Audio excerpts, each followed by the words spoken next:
Okay, let's go ahead and get started. So tonight my goal is to give you guys a little lowdown on Amazon Web Services. So we can learn the different parts from technical perspective in the next few weeks. I'm also going to turn around and give you guys some homework so you guys can create different things in AWS to learn the terminology and the cloud stack. Amazon Web Services, the way it stands, it is a infrastructure as a service and also platform as a service. The differences in those two definitions you can get from the slides I provided at the start of the quarter. When we talk about infrastructure as a service, again, I'll explain that in detail. So it provides both of those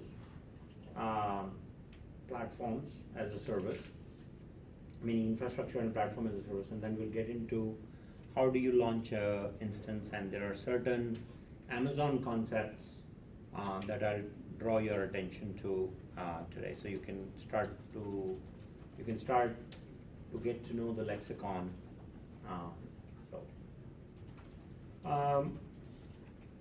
Generally, most of this show and tell will be followed by a hands-on exercise that you guys should try and do in class or at a later time. So Amazon Web Service, according to their website, is all this. It offers a secure cloud service platform offering you compute power, database storage, content delivery, and other functionality for businesses to scale and grow. It offers flexibility, scalability, and reliability. So I'm using their source the way they describe, because their words are carefully chosen to articulate who they think they are. When we talk about compute power, that is basically the CPU component of a computer.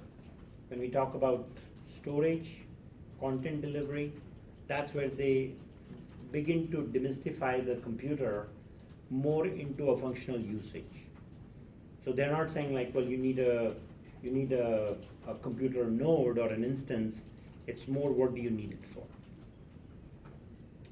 So I think the realization of what AWS is or what a cloud service is will become clear to you guys as we begin to unpack the skeleton and start working with specific areas. Now, when they define the infrastructure as a service, and I'm keeping the content light from a technical perspective today just to ease you into this. So when they talk about infrastructure as a service, compute, database, network, storage, and content delivery are four major areas that they market. So, and then they also have development tools, management tools, security and identity, and application services. Development tools are essentially for developers to interact with the four major areas that you see in the circles up above. So if we wanted to go and programmatically create a computer node, or if we wanted to create a node for running a database, or if we wanted to create a system where we wanted to do automated network provisioning, like creating a virtual LAN or creating a private network programmatically, or creating a backup drive that can be attached to multiple computers, which will be the storage and content delivery. And there are then the development tools service all of those four circles. Management tools are So when you work with any of these four areas, compute, database, network, or storage and content delivery, management tools are ways that you can interact with each one of those. So you can have a web application that allows the interaction.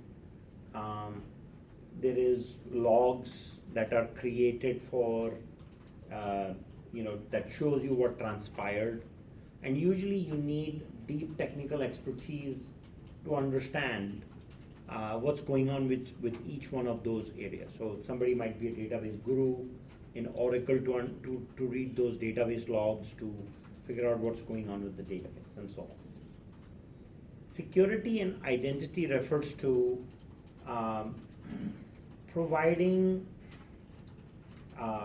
meaningful access to the right party for the right type of service. So that would include using your home computer to access Amazon Web Service over a secure network, to any additional services that may be running. So there will be some areas of network security that I will lightly introduce, although I'm not a networking person myself, but there will be some light intro into that direction to give you a sense of how the security works right across all the layers. So you have login IDs and passwords for computers, to databases, to all the other areas. Then there is identity management, which is essentially what I just mentioned, the login IDs and passwords. If you have 300 nodes you're running, there has to be a way that you can unify login IDs and passwords for access to the to the different systems that you may have. So when you're trying to log in, that you're not trying to go into, if you have to change the password, you have to go into 300 places to change that password. That is also part of identity management that they provide. Then there are application services. Application services lead to basically turnkey services that are available. So if you want to, let's say, run a application server or a web server or a specific database, you can, with a few clicks, basically launch that server and get started. So we have compute, database, network. So the next thing is platform as a service. This is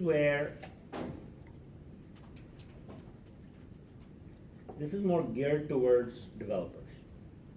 And so they have announced or talked about these four major areas. They've got analytics. So if you're trying to analyze systems, or if you're trying to analyze data, whether it's structured or unstructured. Do you guys understand the difference between structured and unstructured data? No, can you explain? So if you go to Amazon.com and you look at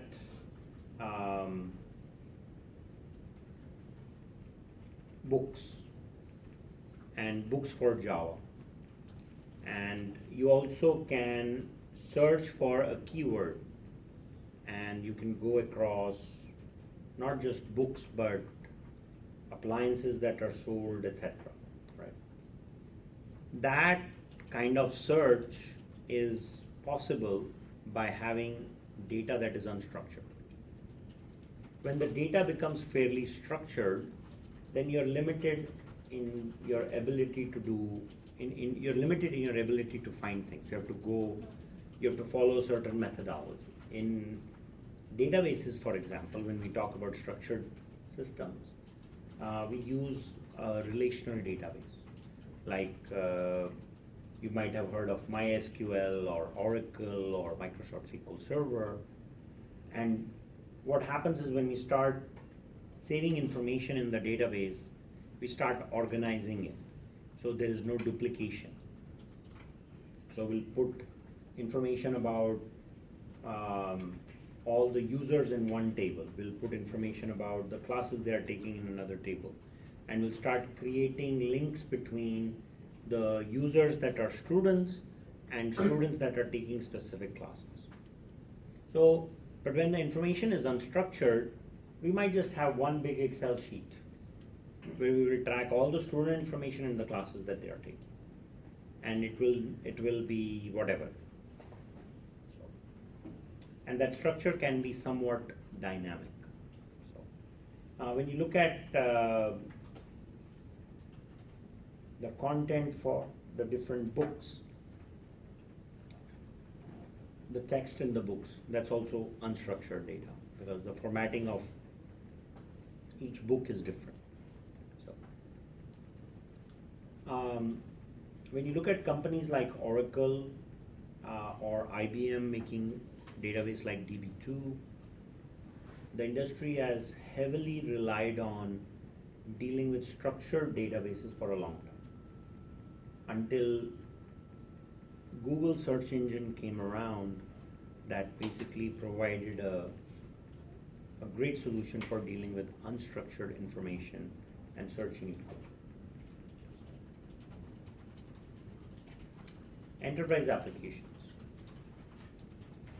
SAP, NetSuite, PeopleSoft, Workday are some examples of enterprise applications. Those are large enterprise applications. But then there are some small ones as well that are maybe considered as office applications. And the idea for Amazon to offer this category of services so they can provide a turnkey way for enabling the running of those applications in the Amazon cloud. So let's say if I'm a software provider, I make software, I can provide an image of an operating system with my application on Amazon. So you can go through their point and click interface and you can say that I want to launch XYZ software on 5 computers with some specific configuration and database. And your nodes can basically be set up in a matter of an hour or less, and you're off to the races with the enterprise application.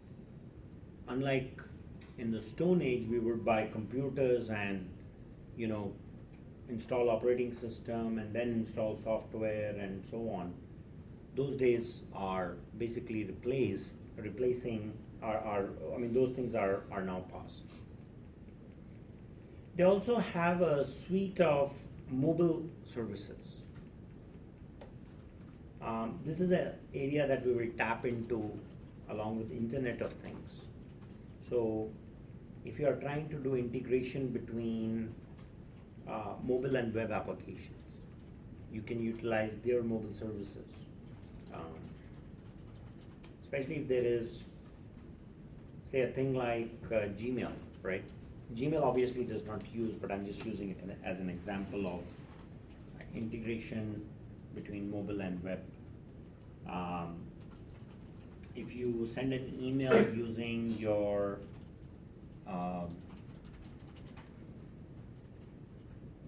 Gmail to a new email address and you add that information into a contact base, you can access that same information from the web top in a matter of seconds. So the idea is that you may have a local database on your Android or iOS device that is getting synced with your web application that's running. So on the Amazon web.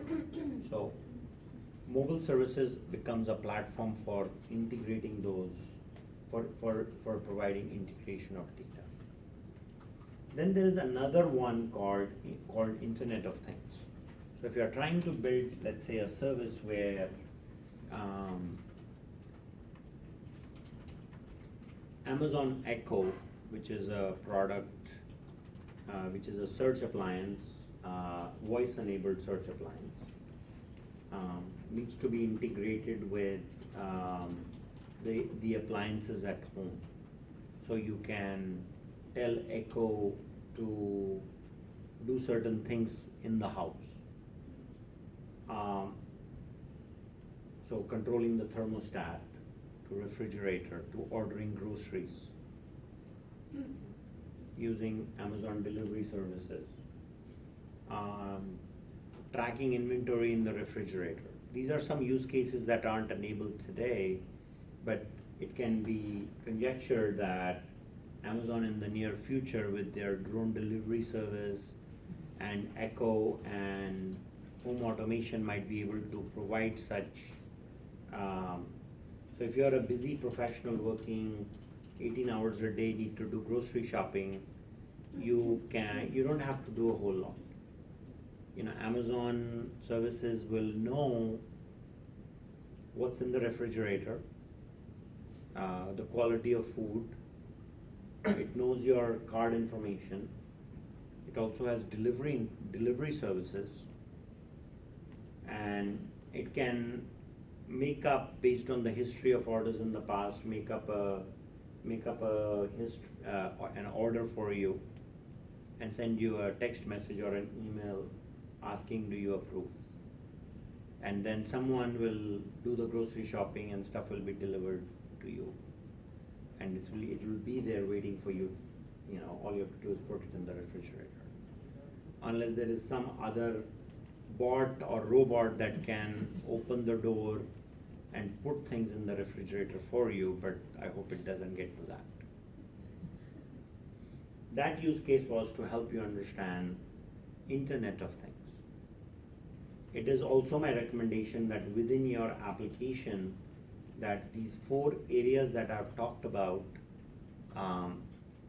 you somehow try and think about incorporating the technology piece in your idea. See, generally when we build products or we come up with ideas, we focus on starting with a business case and then bring in technology later in the game. And so while we are learning about the different pieces that Amazon Web Services supports today,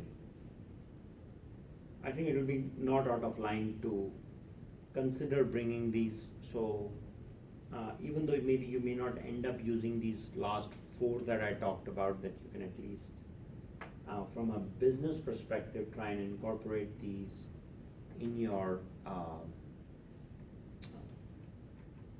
idea. So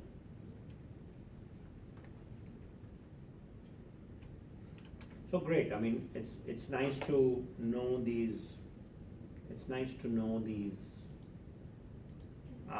layers and things at a high level. To access Amazon, you will need to go to,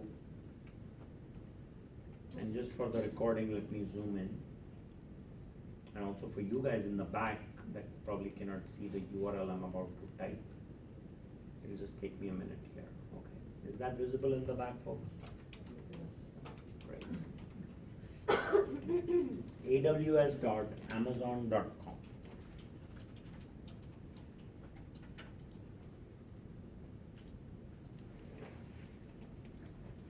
So it's a good idea to spend some time reading about each one of these. And I'm not going to build heavy slides on these because this information changes pretty frequently. So I would like to always talk about whatever is available at the time. Now,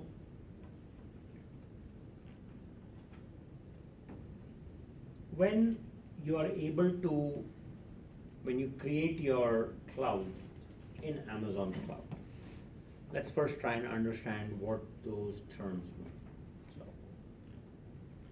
So I want you guys to focus on this picture.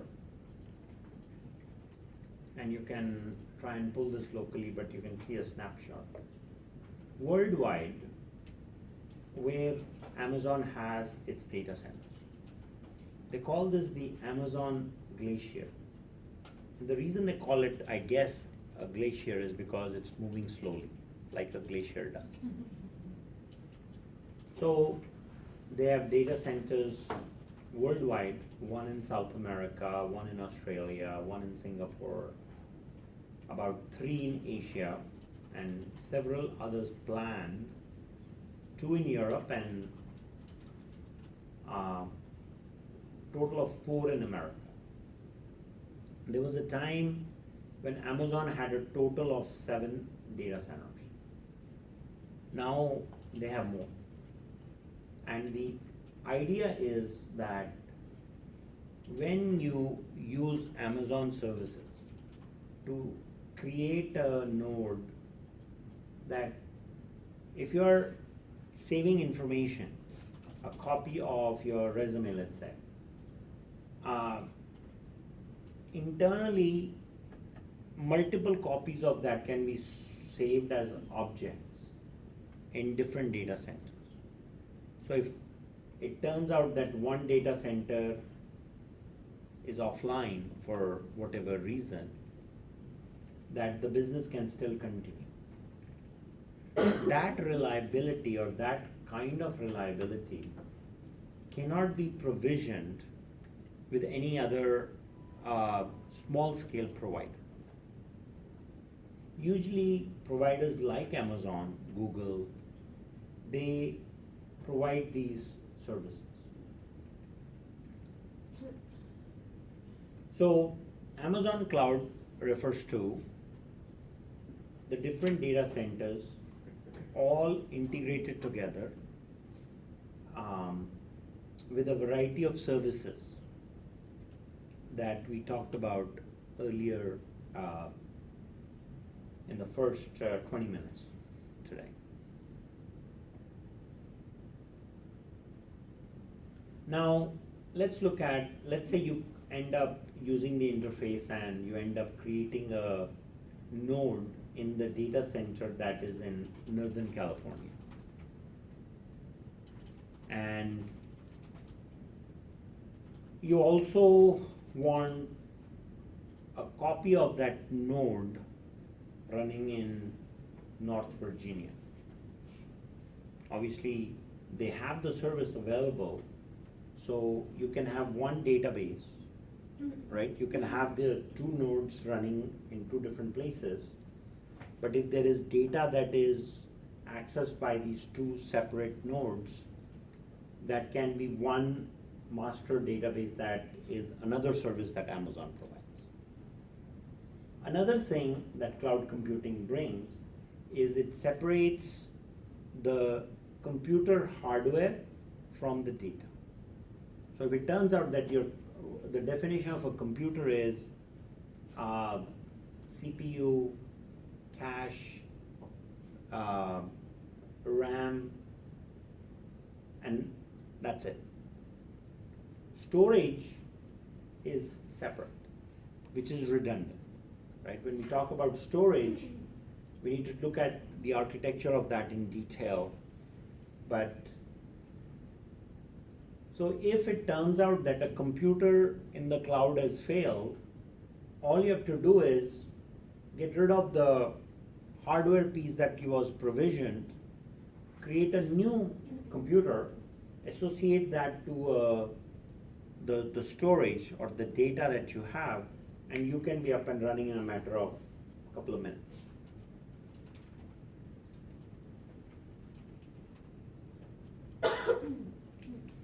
There is also an idea that Amazon and other providers Amazon is the leader in this, and they talk about data center replication.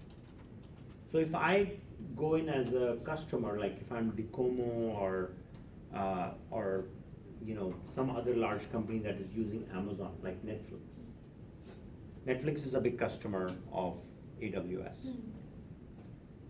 So if we have to do something called a data center replication, which means provisioning of a certain number of nodes of, of one data center into another. Those software systems are also provided, and it also happens with a push of a button. So imagine you have to install 200 computers in 3 different data centers. All of those 200 computers are doing the exact same thing. And you're just trying to have, maybe the traffic in Asia is served by the data center in Tokyo. The traffic in Europe is served by the data center in UK. And American traffic is, or North and South America traffic is serviced from California. So when we talk about data center replication, if I do an update to a piece of software, it has to be replicated across 200 nodes in each data center. So I need to have management tools in place to be able to do that. I don't want to install software on 600 computers. And then there is also an element of, making sure that the service is available and running. And that's the fun part of multiple data centers, that you can take a set of 200 nodes offline, but the other 2 are, and route the traffic to the other 2 while you're doing the updates. So cloud, understanding the details and how management is done for the cloud projects, both from technical perspective and resource perspective, these kinds of things become important to learn, and while of course understanding how each feature or each set of each module, how it operates.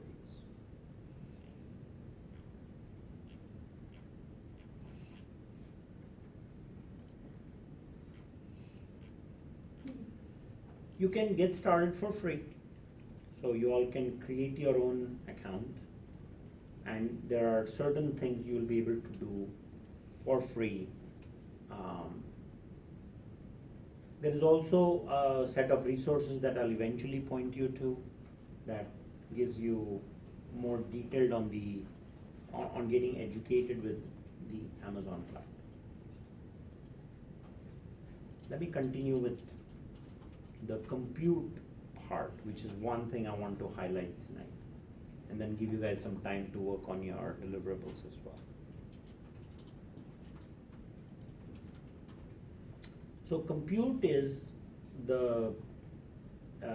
or compute EC2 is Elastic Compute version 2, and this is the service that allows you to build virtual servers in the cloud. This is where hardware becomes software. And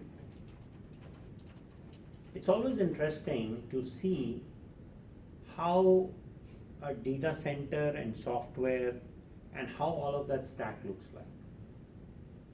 And if you want some practice in that, then I would direct you to VMware's website.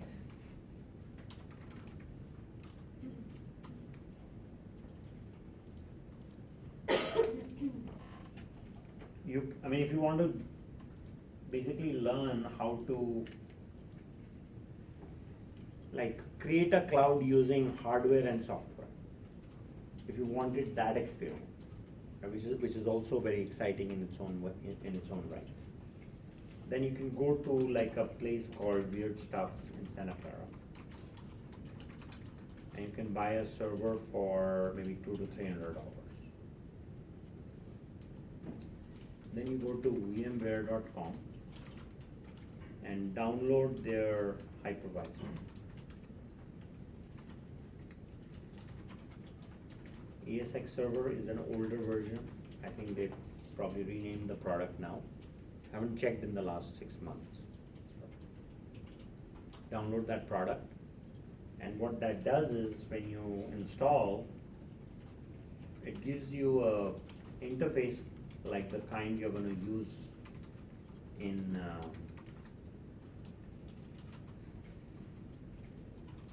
Amazon's web console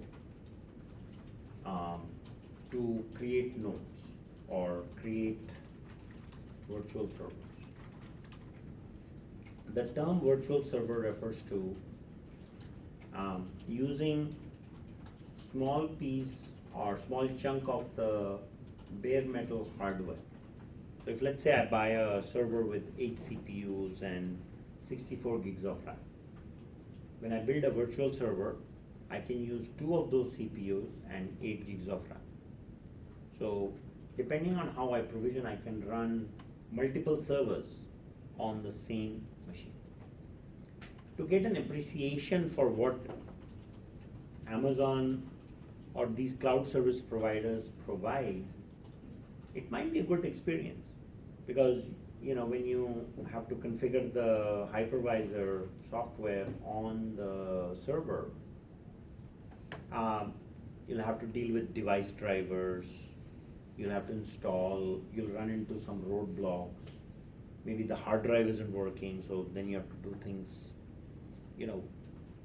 working with different hardware component manufacturers to kind of bring that together. Sometimes when I want this to be easy for myself, I would go to Dell.com and order 3 servers with virtualization software already installed. Like VMware software is already installed, so when I unpack the box and hang it in the rack, turn it on, it's all done for me. And it comes also with support. So that is the strength that Dell provides or other server providers provide. So working with cloud computing, what I am trying to draw your attention to is, while you can go through these interfaces to build a system, please don't be mistaken that while it seems easy, right, knowledge of operating systems, knowledge of how these, what field technicians do, what server administrators do, those skills are still needed today when Amazon services are to be utilized. So if the knowledge of an operating system in depth is not there, you can provision, if you don't know what to do with it, it becomes a risk in itself. So it does not, what I'm trying to say is, it does not get rid of the technical skill requirement, even though the only difference with the cloud is that it's, you cannot see the devices in front of you and you're accessing them from a client. Okay, so this is what the Ec2 dashboard looks like. So we end up with these different parts, instances. These are your virtual servers, and there are different types. See, they have these options like the fast food menu, and there are so many options available, and these things change all the time, because cloud computing is a utility. The revenue is in what? The details of what you provision. So spot requests. If you're expecting a traffic of, we go through enrollment period, right, at the end. At the beginning of the quarter, 24,000 students are going to register for 3 to 5 classes, I don't know, whatever max units they allow. So we are going to get somewhere in the order of, say, 100,000 registrations over a period of 2 weeks, which means that People are searching for classes, they're adding classes, they're dropping classes, they're creating a plan, and they're dealing with ad codes, whatever, all those transactions. So we can figure out or conjecture how many transactions there that we will need. When the ads are done after the first 2 weeks, for the remainder 10 weeks, I don't need powerful systems. So why should I pay for, those 10 weeks when I can only pay for, on the workload requirement? I can also have reserved instances that are only for me. They're just there, but not turned on. Scheduled instances, which run, I run my business 8 a.m. to 5 p.m. Other times the website is off, it's offline. Commands or dedicated hosts. Dedicated hosts are where I know the location of the server. So when you sometimes work with compliance-oriented environments, healthcare, HIPAA, dealing with electronic medical records. Now, if UCSF Medical Center, Stanford Medical Center, they want to use the Amazon cloud. They want to enable HIPAA compliance. So which means what? That one of the HIPAA compliance requirement is that you should know physically where the server is. It cannot be shared with any other user, which means that the actual server hardware is not shared with anybody. And it's under a lock and key, and there is a detailed protocol for tracking all of that. Dedicated host gives you that. I want to instances where I'm going to be spending most of my time today. But then we have these AMIs. AMI stands for Amazon Machine Image. So you see, if I buy a computer in the Stone Age, I would get a CD to install the operating system, right? This is basically that in the cloud. So you can get your instance, but in a wizard you can say, I want to install Unix operating system. I want to install Microsoft, I want to install Windows or whatever. And let's say you want to configure it with some apps pre-installed. So let's say in the company you work in, you want 3,000 nodes ready to go with Microsoft Office, antivirus software, and some other standard software that you all use. SAP client you want installed, you have this and that. So what you do is you prepare one image. You install all the software, you test it out and make sure that users will be happy with whatever, and then you take that image and programmatically you can create 3,000 computers rather than having to have a field technician that will or a computer technician that will sit and install software 3,000 times. So AMI is that machine image, and then the bundle tasks takes care of creation of those 3,000 nodes automatically. So the lab computers that you guys are working with here might be the thing of the past, where we may not have computers in the lab anymore. We might have computers in the cloud with access nodes that you can access over the network. And you can also, as long as you have a login ID and password, you can access your data, from anywhere. So your computer will go into the cloud. That's the advantage of instances, images together, right? Then we have an elastic block store. When you look at the elastic block store, this is for creating C drive and D drive. Basically, this is your hard drive. And snapshots is a backup. Understand, let's say you create documents every day. So I can tell the cloud that every night for 1,500 De Anza students that are in computer science department, all the programs they have written, etc., make a snapshot, which basically means a backup. So if, each account is using 3 megabytes, because you're writing small programs, documents, whatever, that's 4.5 gigs of data for 1500, which is a small size.